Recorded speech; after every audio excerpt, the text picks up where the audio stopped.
because I teach presence, and this is something people think you have or you don't, but presence is something that you can really grow so that others feel you tangibly when you walk in a room, when they hear your voice.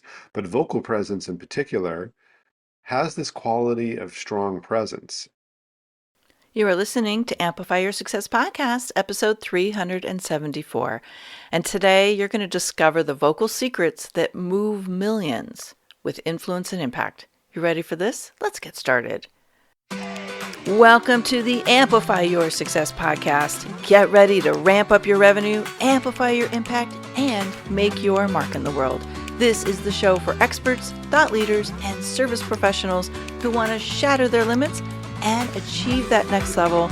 You're going to find out from other experts and influencers how they made it. Now, let's get amplified.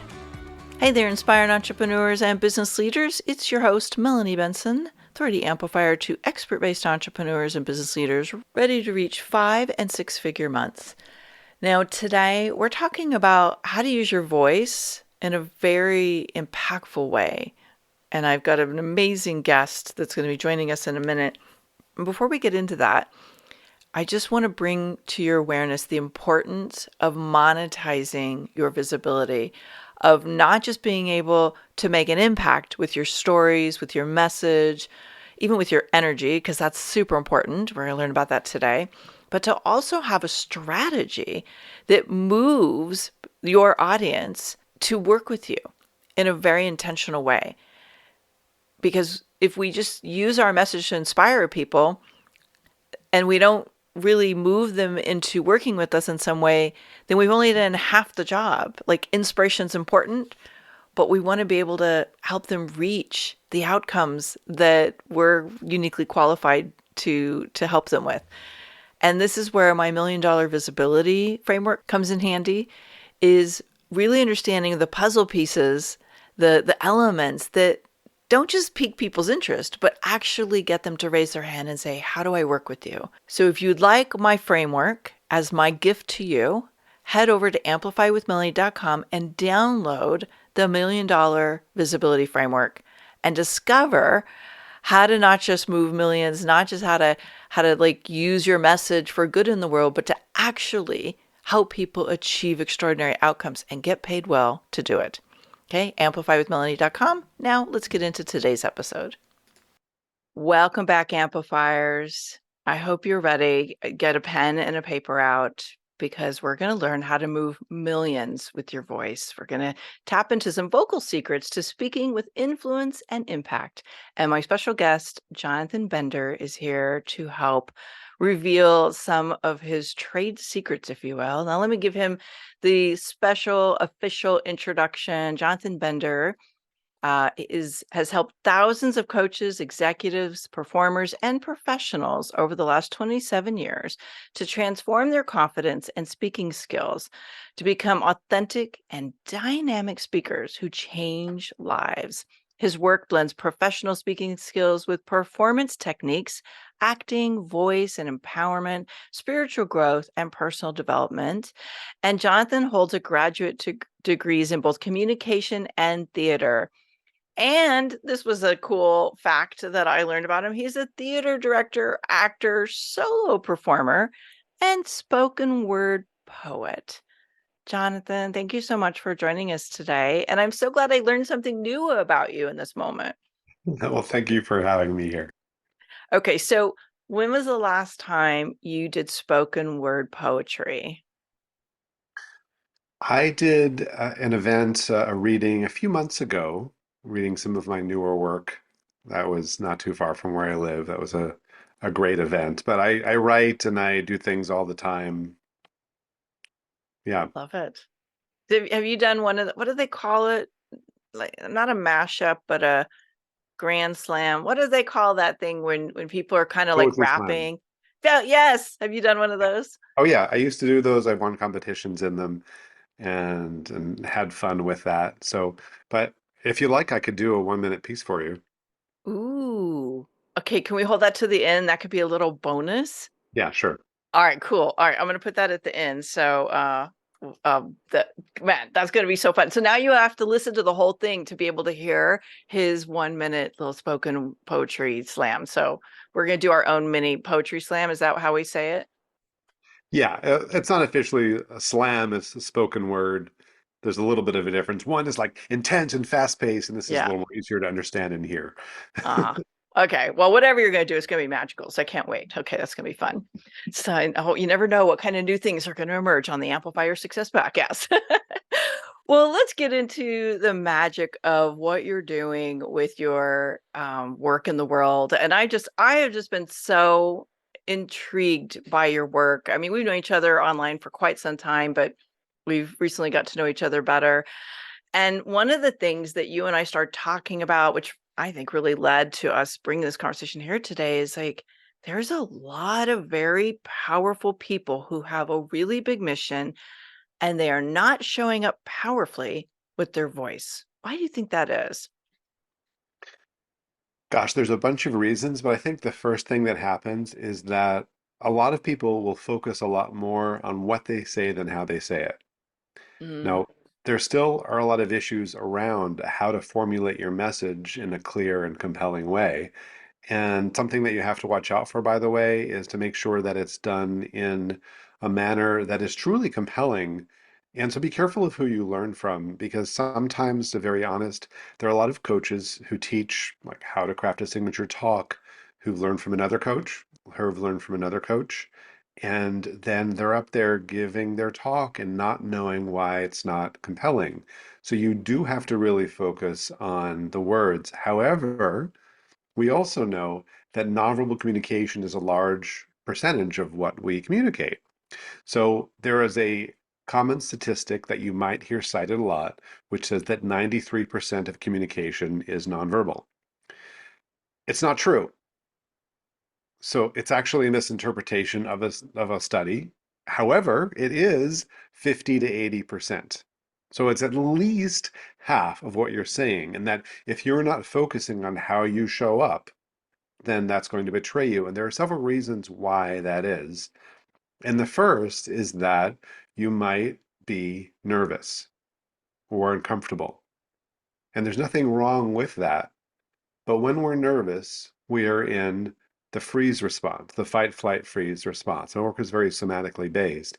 And that means that if we are in that response, in addition to having things happen like dry mouth or heart beating through our chest or shaking or all those things we start to worry about the audience seeing, is that you also have constriction of your muscles around in your neck, which will make your voice sound higher or tighter or cause vocal fry and or other types of things that will not have your voice sound powerful. mm. And if you don't have some clear vocal training, not just standard public speaking training, but vocal training to have a stronger, more powerful voice, as well as doing the somatic work and the inner work to be able to transform that, then your nonverbal communication may not have you sound like the expert that you are. Yes, I have been on the receiving end of that. I think I've been on both sides of this, to be honest. I, I I struggle with this a lot, especially in the early days. And I am a very shy person by nature. And I look back on some of those moments and go, oh, what I didn't know, right? And I guess before we move on, I as you're talking, I just got so curious. We may or may not realize how our voice is being experienced by others, but what do you think happens when an audience or a person is hearing somebody not in their most confident and powerful voice? Like, what is the experience the audience might be having? Well, it's very interesting because, first of all, you might feel confident, but your voice does not sound confident. Mm, And all of nonverbal communication has an effect on the audience. Now, they won't know why they're being affected. It's not like they're going to be able to notice things that I'm going to notice and say, like, oh, they're holding too much tension in their neck, and that's affecting their voice a certain way. They're going to be like, I just am not interested or turned off. And the turned off feeling especially might happen for someone who is forcing it. And this is really common where it's like, hi, it's great to be here and I'm expressing myself and I'm trying to sound confident. But what's happening, what you notice underneath what I just showed, is that there's a level of physical tension. And that when we're forcing it through this tension, it comes off as really awkward and weird. Even if you might feel confident, you might be forcing it. So they're going to react to what you're doing with your body language and with your voice, but they won't know why. They're just going to be compelled or turned off from how you're speaking. Yep. And I got to bring something up here because you did a great post on social media a week or two ago about transitions and how and again, this may or may not be part of what you're teaching us today, but I really think for me, this is one of the things that will completely disrupt my rapport with a speaker is when they're using a lot of these I call them abrasive transition statements. I think this is how many of us we're in our head and we're kind of trying to remember, or this is our natural speech pattern, but I think they're they can be a big turnoff to people if especially if there's a lot of them. Oh, you mean filler words? Filler words, yeah, you call them filler words, right? What Oh, are you some of those common filler words that people are leaning on too heavily, and how is that impacting the way their audience is experiencing them? sure. So there's like, or elongating your words. I do that one all the time. My one that I start off with sometimes is so. And what Hmm. happens when we have fillers is that well, you can think of this as that communication is an exchange of energy. Hmm. And if we are direct and we're intentional about that, not overly formal or stiff, but when we're direct with our words, then people receive that as a transmission. It's an exchange of energy. However, you can think of it that if we have a filler, it's kind of like I'm speaking here and then we start to wander somewhere else, or it basically detracts and takes us off course. So it's going to be less effective. And it's not that you have to get rid of all of them, but if you can take your time to be able to formulate what you're saying on a pause, and by the way, I think of this as a matter of self-respect. Because if you are having an filler, then you're not respecting that you actually need to stop and think about what you want to say.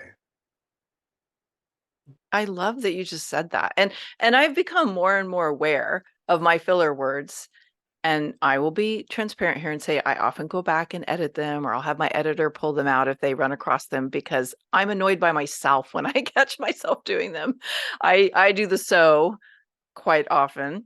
And I also catch myself elongating my words because I'm literally processing the next idea as I'm saying it and realizing, okay, this is annoying.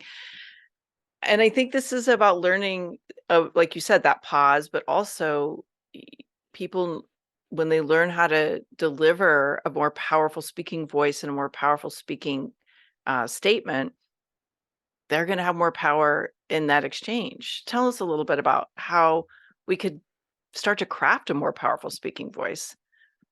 Sure. So one thing that I'll say too is that when you get rid of fillers, you start to grow greater vocal presence. Mm. And this is a term that I've really been growing in the past year because I teach presence. And this is something people think you have or you don't, but presence is something that you can really grow so that others feel you tangibly when you walk in a room, when they hear your voice. But vocal presence in particular has this quality of strong presence. And a filler is kind of the opposite of that.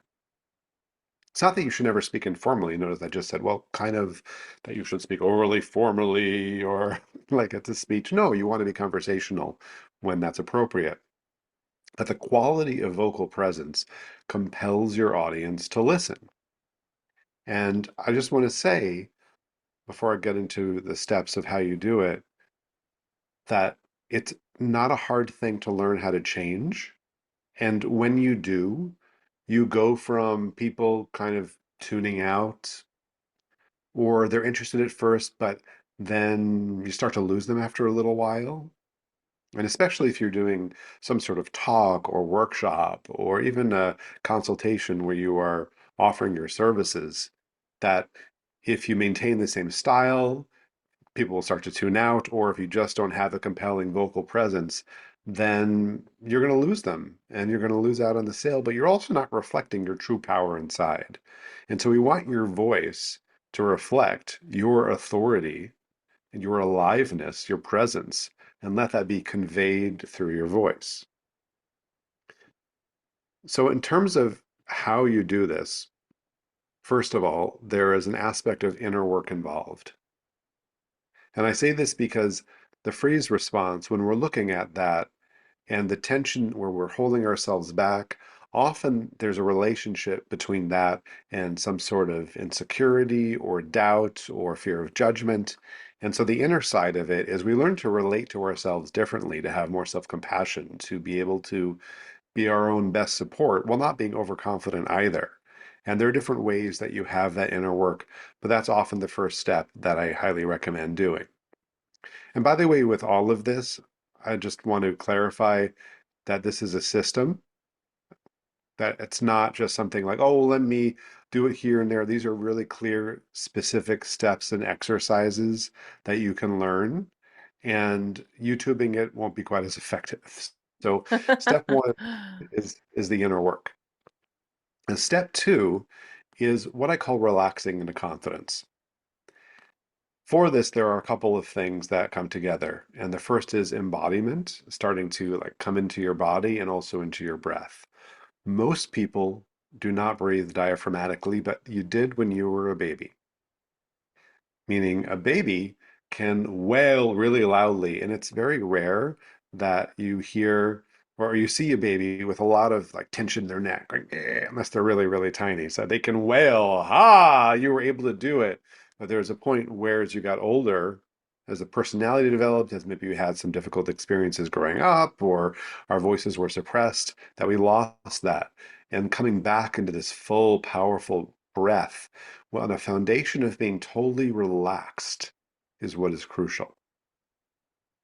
And we learn to relax, to start to let go of the old tension. Now, when we do this, by the way, an interesting side effect is you start to find greater confidence because we are actually retraining your nervous system so that you don't have to hold tension anymore as a type of bracing or self-protection.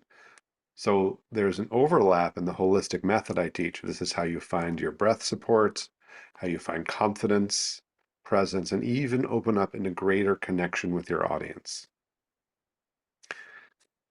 The next step after that is about the vocal work itself, and there's two aspects of this.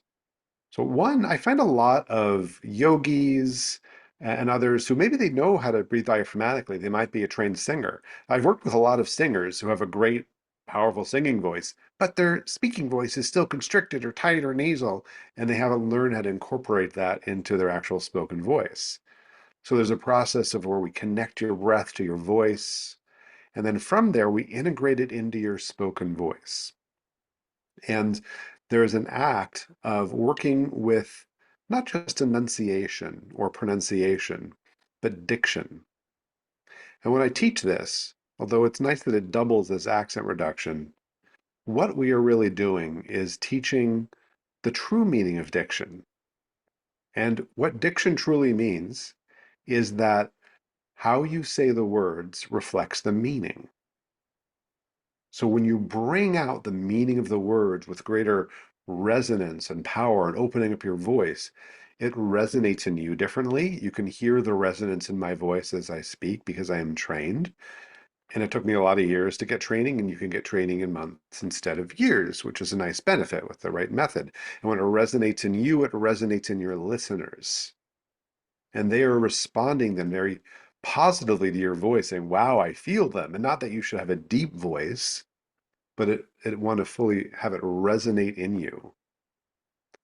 So those are the core steps. Now there's another aspect that goes beyond that, which is to become dynamic. And this is really important if you're going to be leading longer workshops, if you want to be doing keynotes, is that there's a strong foundation you have to get. And this is part of the process of what I call claiming your voice. But then to become a really dynamic speaker, where you learn to work with all the different types of vocal dynamics, pitch, tempo, volume variation, advanced speaking styles, where you can learn to be able to keep your audience's rapt attention, to captivate them, to move them. And when you read the room and really tune in, which is essential, you have to have a strong level of connection with your audience. So you're not just performing, but you're really in this conversation with them, even if you're the only one speaking. From that point, you can move the energy, you can feel them, and you know how to put together a talk, a workshop, a presentation so that it's compelling throughout. And I'll say one word why, which is variation. Ultimately, variation is the key to keeping your audience's attention. And although you have to have that strong foundation, if you want to become a really dynamic speaker, you need to have the tools to move them and to have lots of different change and variation throughout. Otherwise, they're going to start to tune out after a while. Yeah, I'm really glad that you brought that into it, Jonathan, because I think if you go back and you look at some of the most famous speeches of all time, and I'm sure you have some favorites, I think people would agree they were the ones that moved them. They made them feel something. And and I know some of these orators actually got training to learn how to use their voice. And I think there's a lot of information out there about Bill Clinton taking a lot of training to learn how to deliver a powerful, dynamic talk. But I mean, is that what you're talking about here? Is like really being able to move people emotionally and energetically and making them feel something? Or did you mean that differently? No, exactly. That's it. And people often think it's only the stories that you're going to be telling that do that. And yes, you have to have good stories. However, if you're not using your voice well, it's not going to have the same impact. If I was here saying, okay, I'm going to tell you this really powerful story, it's not going to be as compelling. And not sure to make fun of anyone's voice, but anyone can tap into a bigger sense of their voice. And when you do, what's also interesting is it actually starts to expand your own sense of personal power. The voice is in the body. I talk about speaking as an embodied act. And so when you're tapping into the core, into even the lower energy centers and chakras, you start to open up your power, open up your heart, and all of that energy starts getting conveyed and transferred and transmitted in new and powerful ways. You know, it's funny. I love that you brought that up, first of all, Jonathan, because having been doing talks for 35 years now, I now understand the difference between when I'm in my head and I'm trying to remember what it is that I'm supposed to say, and when I drop into that, what I really consider my soul message, and it's coming in this energetic resonance. Like I feel the audience interacting with me differently, and it took me a long time to figure out the different energies, and I changed a lot about how I give talks so that I can drop into that feeling. And I'm just curious, what does it feel like for you when you're in that space inside of your body, when you know you're in that most authentic state, but you're in that powerful state? There's so many things you just said that I can talk about. Well, we're talking about stepping into this place of flow, but in order to Mhm. do that, there are a number of things that are involved. So it's how do you prepare and practice in the right way? For example, I usually don't recommend having a fully scripted speech. It gets in the way. It's harder to do delivery that sounds really fresh and real. And also, it's harder to be in the flow. But you have to prepare and practice enough so that when you're there, you can be in the moment and feel your audience. So when I am there and doing that, it's the most heightened sense of aliveness and deeply tuning it into an audience. And I have a full plan. I know what I'm presenting. I've practiced, but I'm so deeply connected in the flow. And this is one thing I want to say too, is that you might not realize that connection is a secret ingredient to being a truly dynamic and powerful speaker. If you're not, one of two things can happen. You might be over impacting or under impacting. So, over impacting is you can think of someone like Tony Robbins and it's high energy and wow, and eventually we're exhausted. Or under impacting, where you've got ideas and you're there, but you're kind of pulled back. Either don't have the tools or maybe there's some shyness. And you have to have the tools to impact appropriately. And you have to be in that flow of connection. And there's two aspects of that. One is interconnection. Of course, we're We're tuned in, we're receiving, we're not afraid of what's happening because we are in control of the room, even though we're actually also surrendering at the same time to really feeling what's needed. And the other is that you have interconnection. You're really connected with yourself, with your heart, with your body, and attuned with yourself so that you can feel what's needed. Now, I think of this in a holistic way. We're also grounded, connected with the earth. We're connected with something greater than ourselves. We have our right intention in place, and we take all of that. We've practiced that enough. So when we step in front of others, we're not going to lose ourselves, which is a very common experience. And we can stay in flow. And by that tuning into ourselves and to others, we can know how to impact appropriately through what we say and through how we say it. Mm, so powerful. So now I'm really super curious. I have one more question. I want to just drop in here. Y- We've covered a lot of elements, and obviously, anyone who's really wanting to be more dynamic and really bring that vocal range to a new level of power, I would highly recommend reaching out to Jonathan. He'll share a resource in a minute. But if there was one thing that someone could start doing right now that could make a huge difference in their impact, in their energy, maybe something they don't even expect would make a difference, what would that be? I always say to begin with interconnection, Hmm. connecting with yourself. And this is counterintuitive because we think, oh, I should start off with the vocal work, or like, should I start with diaphragmatic breathing? I say, no, start off with this place of self-honoring. And so I do particular guided practices that are a little longer probably than we'd have time for today. But you can just begin by putting your hand on your heart and really honoring yourself for stepping out there, for the vulnerability that is required to truly be present in front of an audience, because the only guarantee with something live is that it will go differently than you expect. So honoring yourself of bringing your message and your work to more people, and from that place of self-honoring, and if you can go further and start to some grounding and feel your body and this broader aspect of interconnection. But from that place, we start to release some of the freeze response that cuts us off from deep connection. And we can then start to step into flow. And yeah, you need to learn other tools to be able to be really effective with your voice, to be able to make a much bigger impact. But that's the number one place that I would begin. Hmm. Yeah, I love that.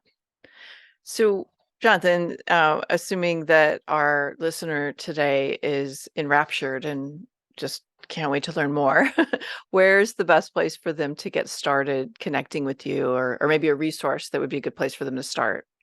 Sure. So one thing that I have, which I've really wondered if I'm giving away too much here because it's very thorough, is I created a guide on crafting transformational talks and speaking transformationally. Mm. And so you can download this. It's free for at least now. I can't guarantee it's going to be in the future, so I would check it out if you're hearing this. If you go to transformationaltalks.live, then you can download this guide. And it's a very comprehensive approach that will elaborate a lot on a lot of what we've been talking about today. Mm. And it starts to introduce a little of what I do. I mean, I have foundational programs called Claim Your Voice. I have advanced programs for speakers, the dynamic speaker, but that's a good place to start. Thank you for sharing that. Transformationaltalks.live. And I will link that up in the show notes just to make it super easy. Wherever you're listening to this, it'll just allow you to click through. Jonathan, this is the time in our conversation that I like to ask some fun questions so people can get to know you a little bit better. And then, of course, we're going to do something kind of fun and unique today and wrap up with a short reading.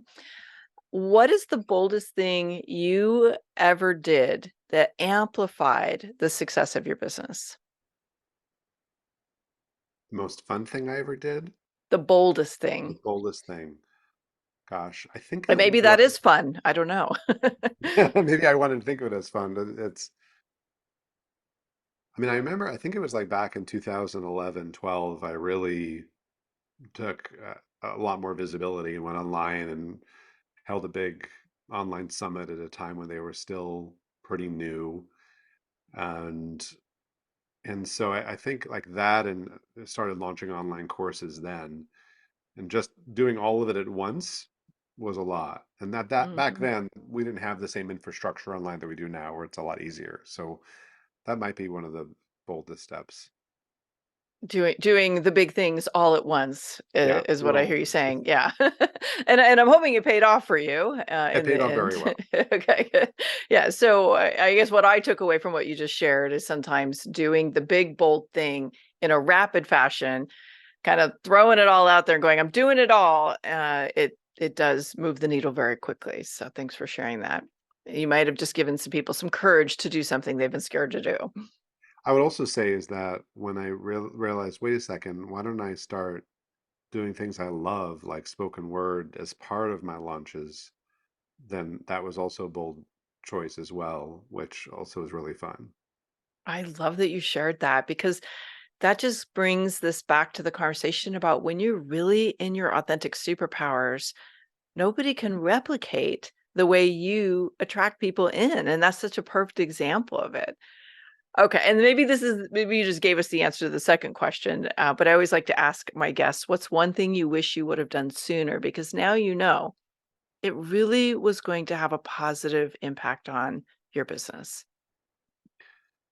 It would have been getting business and marketing coaching sooner, because Oh, I've okay. been coaching for several years and kind of stumbling along, and like, why isn't anyone finding me? I'm so good. And then when I finally started getting a lot of good coaching, like, okay, this is what I would have been a good idea to get several years earlier than I did.